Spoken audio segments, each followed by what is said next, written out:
Good day, listeners and viewers. Welcome to this edition of the Pure Sex Radio program. We're glad that you decided to join us. My name is Jonathan. Yes. I'm next to my buddy Steven Cervantes. How are you doing today? I'm blessed, glad to be here. And you know, you and I have been talking a long time.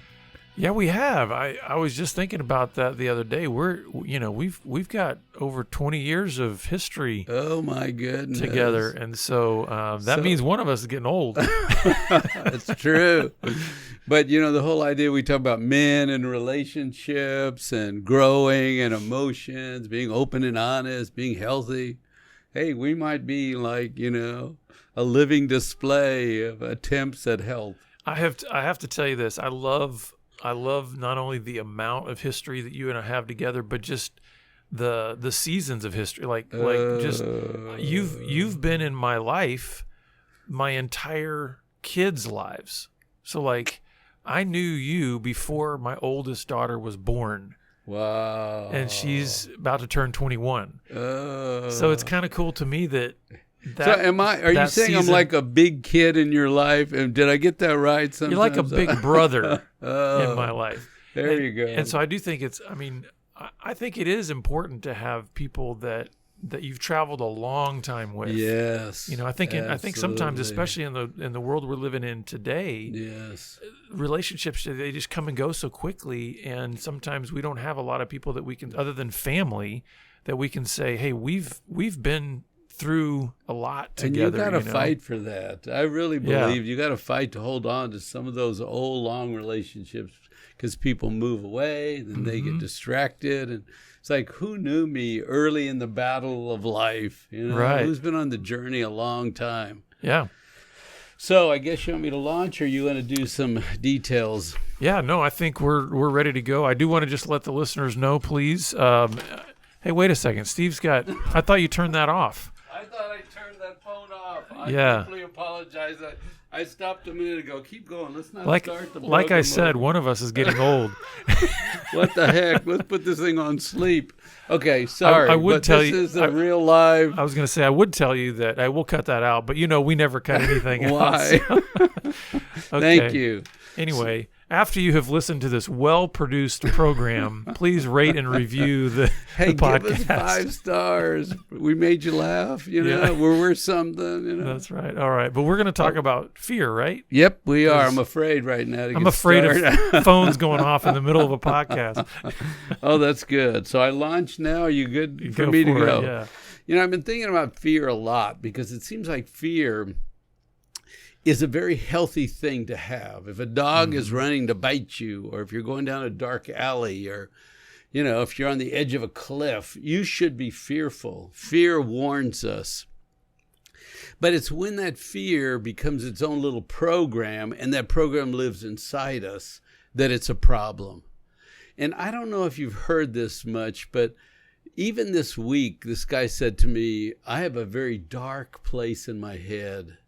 It's full of criticism and negative, and I hate to go there, but I find myself going there. And, you know, that's just, you know, how bad are the negative things that go around your head? And they're there to remind you not to be stupid, because if you do stupid things, you might be rejected and not loved. Yeah. So I think fear is a good warning of being careful. But then it gets twisted, and it becomes you are stupid and dumb and ugly and lazy and worthless. Yeah, I think fear is good in the sense that it warns us. It's dangerous when it becomes shame talk over us. Yes, right? But it's a whole dialogue that lives in your head. And see, you know, I'm the guy that says everything's repetitive, everything's noble. So you want to know your fears? Guess what? You probably got 8 or 10 of them. Right? Yeah. Nobody likes me. I'm different. If you knew who I was, you wouldn't like me. I'm not good enough. I never had friends. And, you know, you've been counseling for a long time, haven't you? Or something. But you know what I'm talking about. Oh yeah. The stuff in your head. You didn't make it up today. No, it's not like you wake up in the morning a blank slate and go, I wonder what I'm going to be afraid of today. Right. No. And the other thing that people don't realize is there's not 10,000 of those in your head. Right. There's only 8 or 10. Well, and let's just pause there for a second to acknowledge the good news that is. That's right.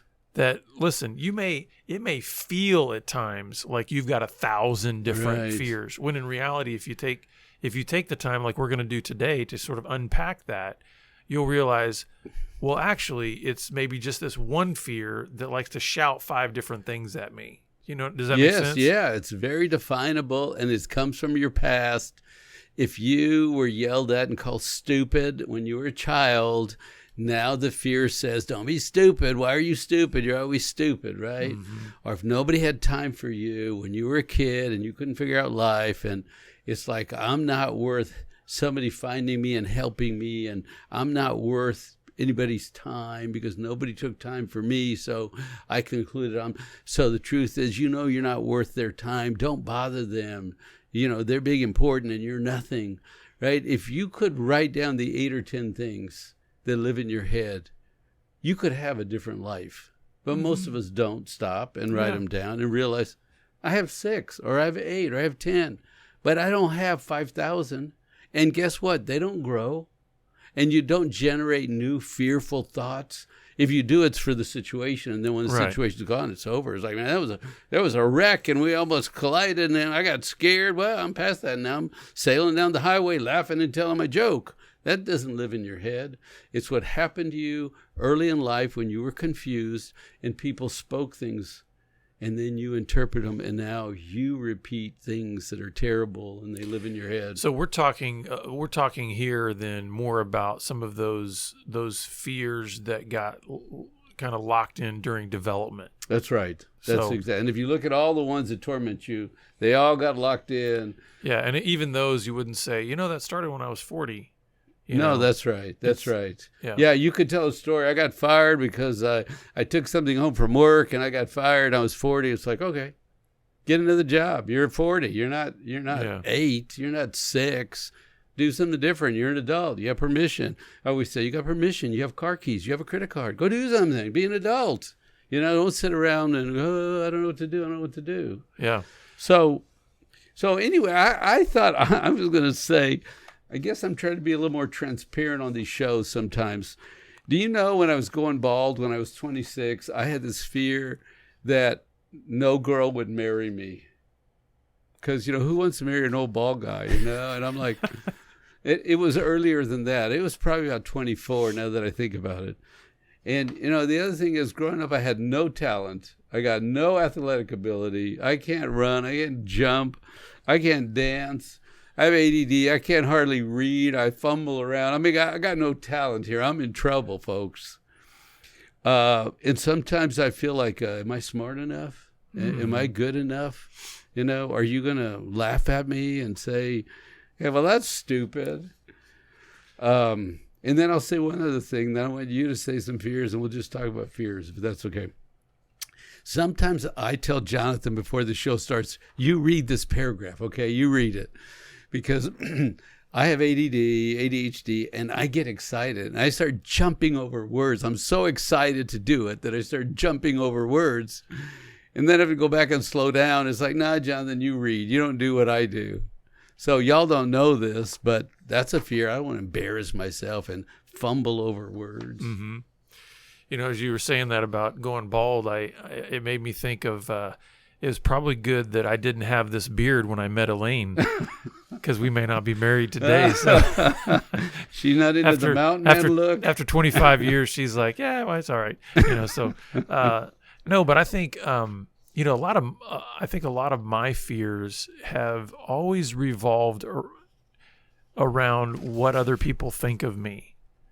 So, and maybe that's where most people's core fears reside, because if you think about it, how are these fears developed if they're not developed in your family of origin? Right. And so those are relational, right? That's and so right. it's what did somebody that was important to me say about me, or what did they? Right. And so I've always had an exaggerated sense of needing people to like me, which is one of the reasons I have such a tremendous love-hate relationship with social media. Because it feels so good to get a like and so bad to get criticized. It's like it's a horrible environment, which is why I have to regularly sort of detox from social media. But for me, it was always about what are the words and gestures that people are saying or giving to my face, but what are they saying when I'm not around? I would have fear about, like, after, let's say you and I bump into each other at church, and then on the drive home I might be thinking about, oh no, should I have said that? Because now if he takes it that way, oh my gosh, is he going to be offended by that? Is he going to be angry at me? Is that kind of a thing? And so I've always had a fear of will you like me is kind of a big fear of mine. So I'm going to like you. Thank you. I received that. And you tell me, and I think you're enough. Yeah, well, I do think you're enough. Oh, thank you. I received that. So then we can quiet our fears down, right? Yeah. Well, that's one thing I was going to say too, and maybe I'm getting ahead here, is because I know we've talked on other podcasts kind of about core fears and things like that, and talking about that warning system. And I remember from one of those, something that you said that was just so helpful for me, and I think it really helped a lot of listeners, is that, man, when we can, first of all, know what our fears are and actually speak them, like say, hey, I'm afraid you won't like me. Yeah. Well, then then you can almost, when those moments come up, then you can almost have an appreciative attitude towards feeling that fear, because it's almost like, okay, so let's say I have that bump into somebody at church, and I'm kind of having that, are you liking me? And it can almost be like, oh, thank you, fear. Yes. Right? I'm afraid right now, but I know what you are. I know what you're saying, and you've given me my warning, and now I can actually ask you to quietly sit in the corner while I have this conversation. And I can do something or not do something, but I've been warned. Yeah. Right? And that was huge for me, because I think a lot of times the feeling in the moment of fear, whatever those core fears are, can be so overwhelming that you almost lose, like, the ability to rationally think. But I think when we have maybe moments like this where somebody can be listening to a podcast and they can be maybe trying to collect their thoughts and listen to what we're saying and asking themselves, what are some of my core fears? And then they name one. And say it out loud, or write it down, or make it a prayer. Well, and when they do that, when they're not in the moment of their fear, they now have, like, a handlebar. That's for later on, when that fear comes up, they go, wait a second, but when I was in a rational, calm moment, I named this. I know what it is. Ooh, that's good. And I can kind of draw on that and not have to feel like I got to be swept away by this fear in the moment. I sort of think as you're talking about the old limbic early brain and then the prefrontal brain. And it's like when you say it from here, it comes up to here, and you can use your whole resource. You can use your spirit, right? Because we're spiritual beings, right? We can talk to Abba, and we can say this thing, and it says the power of life and death is in your tongues. We can say it out there and bring it to the light. It changes it versus it lives back and torments me. Yeah. So I really appreciate that. But I also learned something today. Sometimes I'll say something, and it's all loosey and, whatever. I'll tell a joke. I was talking to an important woman at church, and I said, yeah, my wife and I fight a lot, and I was just cutting up, And afterward, my wife said, do you think she thought you hit me? Oh, no. No. So that's just an illustration of sometimes I'm sloppy with my words, because I'm not going to worry about it. I'm not going to do that. I'm going to throw it out there, and if you're healthy, you'll take it. If not, and if it's confused, ask me later, whatever. I'm just going to be me. So now, sometimes I'll say something on these podcasts, and then Jonathan, if you notice, will come back and say, well, we don't want anyone to misunderstand. He does this thing where he sort of cleans me up and puts boundaries around. He keeps you safe out there. Don't think we're giving you permission to go be sloppy, people, or don't think we don't, Yeah, that's part of, well, it's funny because out of a lot of my fears, if you think about it, and maybe this is getting too much into the weeds or too much of a sidebar, I really think fear, you're right, it's a warning system, but but I think typically fear has a lot to do with control. At least it has in my life. Okay. So, for instance, that idea of if something is said a certain way, and I can think of 12 different ways that could be taken, the fear is, because my fear is, would they misinterpret? Would they not like me? That's good. My response is, how can I control that? The damage and minimize it, right? So that it won't be taken that way. That's good. And now, I'm not you put guardrails on me, you know? Now, I'm not saying that's a healthy response to fear, but it's kind of how I've it's kind of the way I've always responded to and that. it keeps your image good. Yeah, but unfortunately, sometimes what it does too is it can come across as if I'm trying to stifle another person that's a good point. In terms of how they listen and how they that's hear true. things. That's a good point. If you go opposite or you bring it down or something, you know, it's. And I wish I was out there looking at faces and you know, getting feedback right now about how we do, right? Yeah. Because I just go out there and I throw stuff out there and it's loose and sloppy and it's not clean, you know.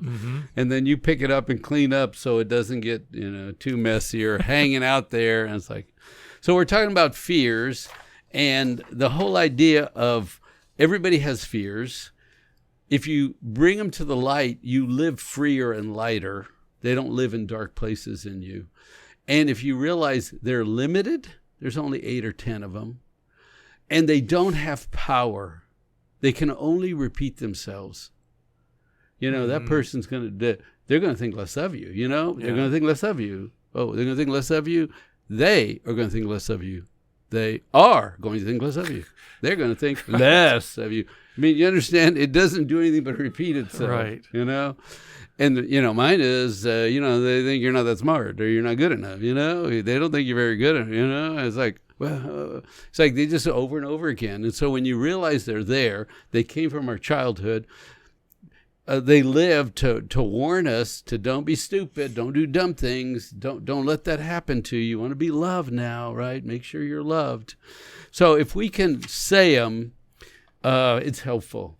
And one of the guys, I just picked up some random statements here that I want us to talk about a few minutes. There are single guys in here and married guys in these comments. But a single guy said, "I will never be wanted by anyone.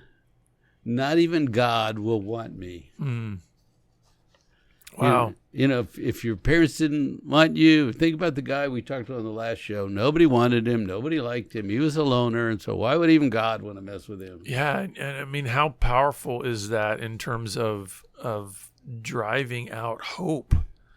Because think about it. I mean, we are made for a relationship. And if essentially he's saying not only will a person reject me, but God will reject me. Yeah. And that's a dark place, you know.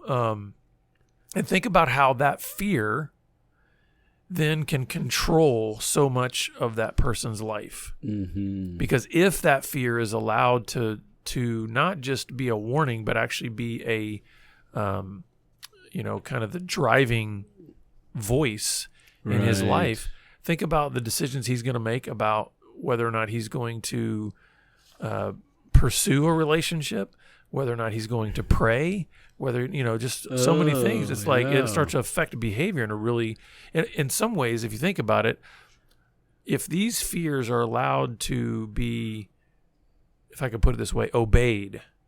Yeah. Think about how that then changes so much about your behavior, your decision-making process. So, for instance, again, thinking about our fears, right? Yeah. If you were to obey your fear that says you are not smart enough, would you keep reading the way that you do, or would you keep asking questions the way that you do? No, you'd wither.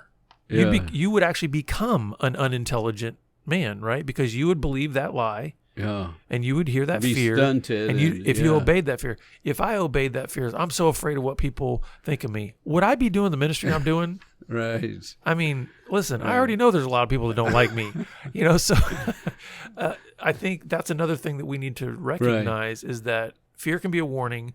fear can also try to drive you to obey and control you. Yeah. And we need to recognize, like you said, it does not have power. Yeah, it's just a thought.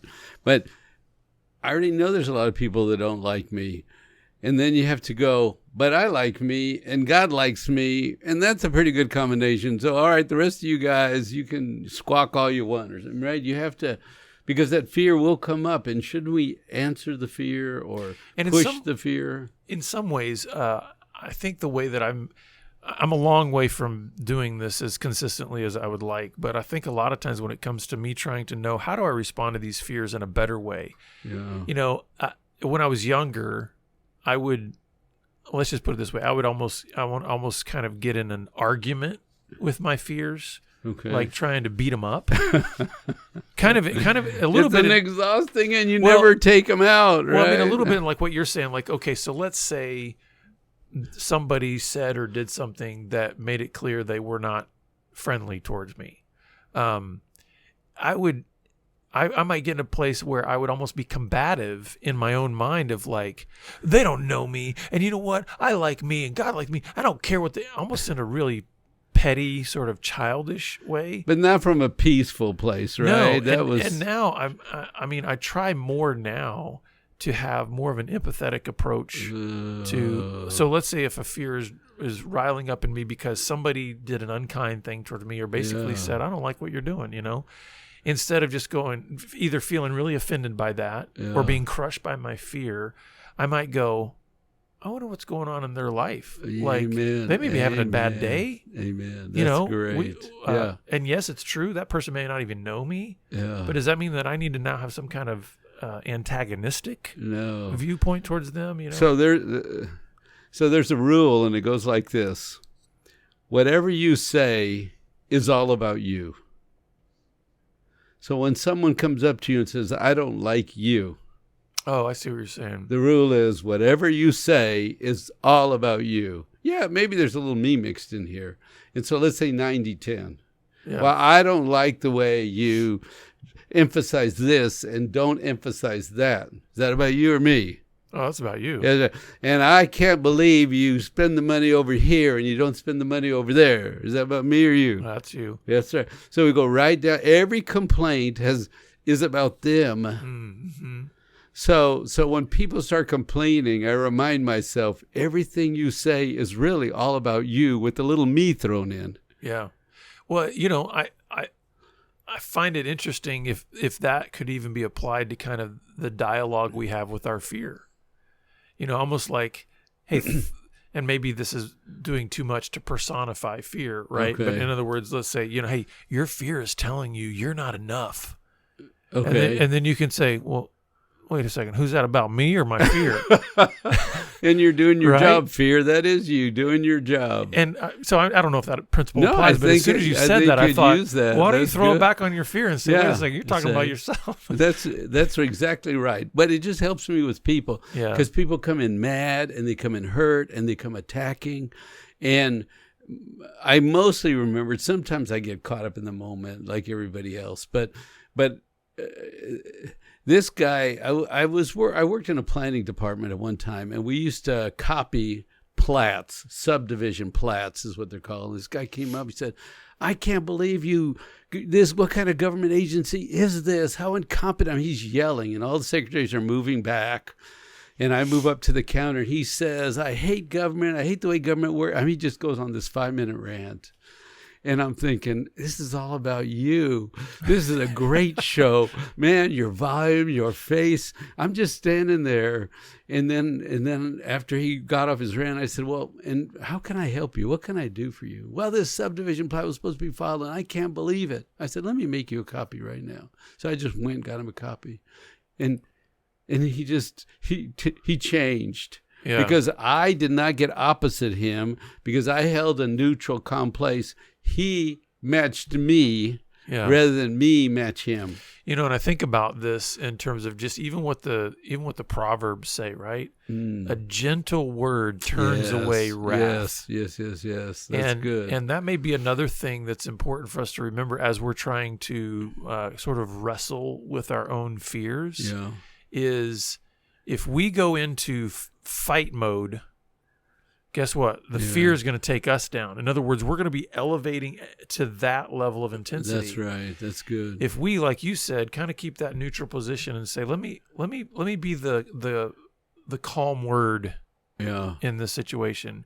What I'm hearing you say is that de-escalates the emotional and they threw turmoil. he threw all his pain out, but I didn't take it in and let it trigger my insecurity and fear and go, well, you're a jerk. No, you're a jerk. No, don't tell me I'm a jerk. I don't want anybody to tell me I'm a jerk. It's like, I don't really care. Call me a jerk if you want. If you're having a bad day, go ahead. Just leave when you're done.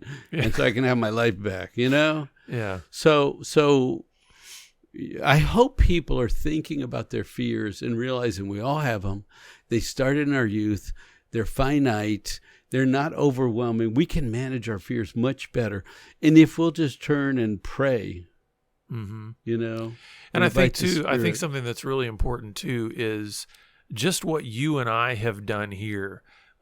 We need friends along this journey. In other words, I think if you're out there and you're going, okay, this is what I'm going to do. I'm going to go into my closet. I'm going to kind of I'm going to look in a mirror, and me and my fears, we're going to have this out. Well, there may be some benefit to that, but at the end of the day, at some point, you talked about it.